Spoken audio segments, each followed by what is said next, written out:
નામ મહિમા. ભગવાનનું નામ વારંવાર બોલવાથી કેટલો આનંદ ઉપજે છે, તે કેટલી પ્રચુર શક્તિ ઉત્પન્ન કરે છે, તે મનુષ્ય સ્વભાવને કેવો અદ્ભુત ફેરવી નાખે છે, તે માણસને દિવ્ય પંક્તિમાં કેવો ચડાવે છે, તે જૂના પાપો, વાસનાઓ, સંકલ્પો, તરંગો, નિરાશાના ભાવો, જાતિ સંકેતો અને એવા અનેક કુસંસ્કારોનો નાશ કરે છે. ભગવાનનું નામ કેટલું મધુર છે, તેનામાં કેટલી જબરજસ્ત શક્તિ છે. તે આસુરી સળકપટવાળા સ્વભાવને સાત્વિક દિવ્ય સ્વભાવમાં કેવો જલ્દી ફેરવી નાખે છે. તે તમને ભગવાનની નજરો ખડા કરે છે. તેની સાથે એકતા, પરાભક્તિ, પરમ પ્રેમનો સાક્ષાત્કાર કરાવે છે. ભગવાનનું નામ સાચું કે ખોટું, જાણતા કે અજાણતા, દરકારપૂર્વક કે બેદરકારપણે ગાયું હોય તો પણ તે ધારેલું પરિણામ જ આપે છે. બુદ્ધિ અને વિચાર દ્વારા ઈશ્વરના નામના મહિમાનો પ્રભાવ સમજાવી શકાતો નથી. તે જરૂર ભક્તિ, શ્રદ્ધા અને સતત જપ દ્વારા અનુભવી શકાય છે. ભક્તિ, શ્રદ્ધા હોય અને સતત નામ સ્મરણનો જપ શરૂ હોય તો એ નામની શું શક્તિ છે, ઈશ્વરનો શું મહિમા છે, શું એનો પ્રભાવ છે, તો અનુભવ થાય. પ્રત્યેક નામ અગણિત શક્તિઓથી ભરેલું છે. નામની શક્તિ અમાપ છે. રામ, કૃષ્ણ, શિવ, રાધા, હરિ, સીતારામ, હરિઓમ. તમને જે અનુકૂળ લાગે તે નામનો જપ કરો. બધા જ નામમાં અમાપ શક્તિ ભરેલી છે. તેનો મહિમા અવર્ણનીય છે. ઈશ્વરના નામમાં રહેલી આંતરશક્તિઓ અને તેનો પ્રભાવ અગાધ છે. જેમ અગ્નિમાં બાળી નાખવાનું કુદરતી તત્વ સમાયેલું છે, તેમ ઈશ્વરના નામમાં પાપોને, સંસ્કારોને, વાસનાઓને બાળી નાખવાની તેમજ તેઓ ભગવાનના નામનો જપ કરતા હોય તેને શાશ્વત શાંતિ અને સનાતન સુખ આપવાની શક્તિ છે. અગ્નિમાં તમે ભાવે પગ મૂકો તોય બળી જાઓ, કે ભાવે આંગળી મૂકો તોય બળી જાઓ, પરાયણે કોઈ તમને અડાડી દે તોય બળી જાઓ, કેમ કે એનો સ્વભાવ છે બાળવાનો. એ બાળે જ. તેમ ભગવાનના નામનો જપ છે તેમાં તમારી વાસનાઓને, કુસંસ્કારોને બાળવાની સ્વભાવ છે. એટલે એ બાળે જ. તે તમે ભાવે નામ લ્યો કે ભાવે લ્યો, તમને તારે ને તારે એની તારવાની ખાસ શક્તિ છે એનામાં. જેઓ ભગવાનના નામનો જપ કરતા હોય તેને શાશ્વત શાંતિ અને સનાતન સુખ આપવાની શક્તિ છે. જેમ અગ્નિમાં બાળી નાખવાનો અંતર્ગત નૈસર્ગિક ગુણ છે, તેવી જ રીતે પાપોનો તેના જડમૂળ સાથે નાશ કરવાનો અને ભાવ સમાધિ દ્વારા ભક્તને ભગવાન સાથે સુખમય વિલીનતામાં મગ્ન કરવાનો ભગવાનના નામમાં અંતર્ગત કુદરતી ગુણ છે. હે માનવી, નામનો આશ્રય લે. નામી અને નામ એકબીજાથી જુદા પાડી શકાતા નથી. ભગવાનનું નામ સતત લ્યો. પ્રત્યેક શ્વાસોશ્વાસ સાથે ભગવાનના નામને યાદ કરો. આ કળિયુગમાં ભગવાનનું નામ સ્મરણ અને જપ એ જ એક સરળ અને સહેલો, ત્વરિત અને ચોક્કસ માર્ગ છે.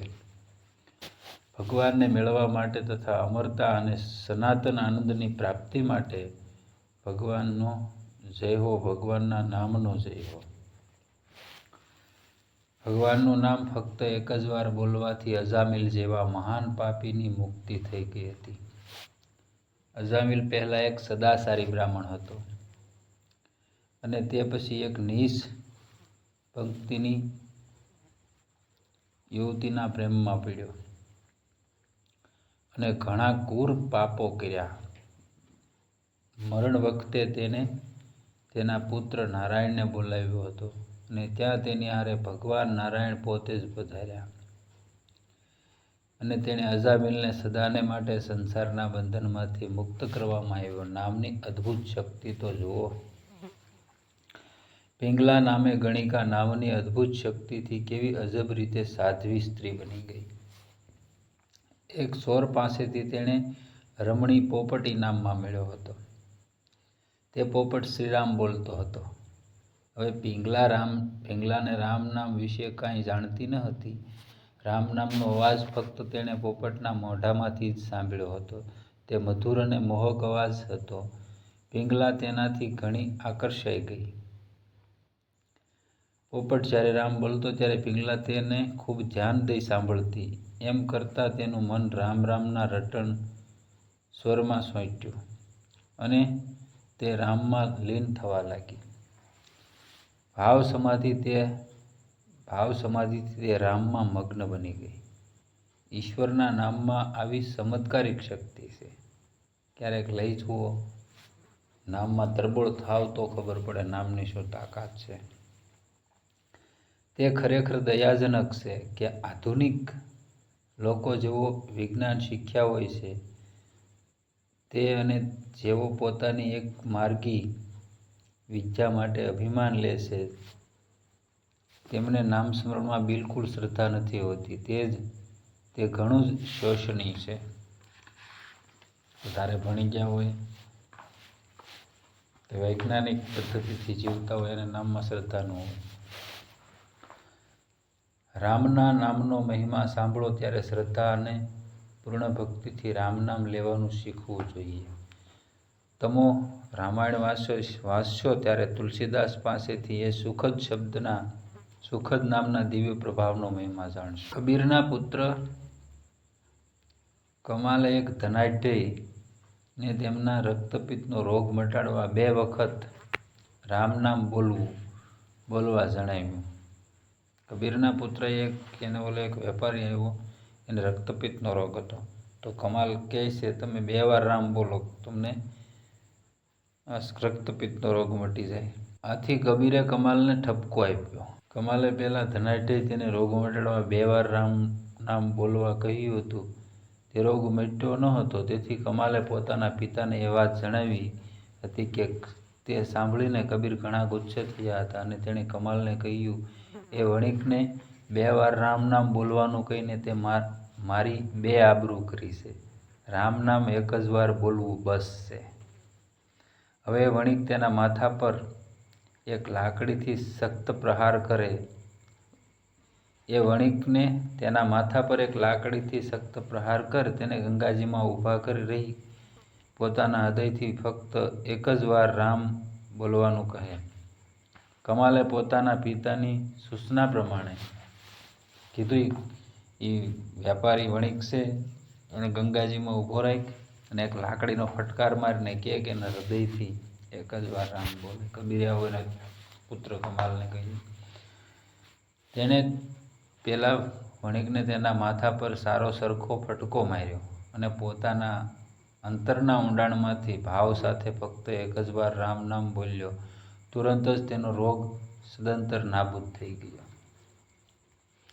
કબીરે કમાલને તુલસીદાસ પાસે મોકલ્યો હતો. તુલસીદાસે એક તુલસીના પત્ર પર રામ નામ લખ્યું હતું અને તેનો રસ કાઢી 500 રક્તપિતિયા પર છાંટ્યો હતો.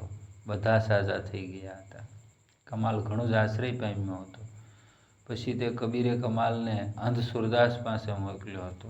સુરદાસે કમાલને નદીમાં વહેતા એક શવને લાવી આપવા જણાવ્યું. સુરદાસે તે શવના એક કાનમાં એક જ વાર પૂરું રામ નામ પણ નહીં નું ઉચ્ચારણ કર્યું કે તરત જ શબ સજીવન બન્યું.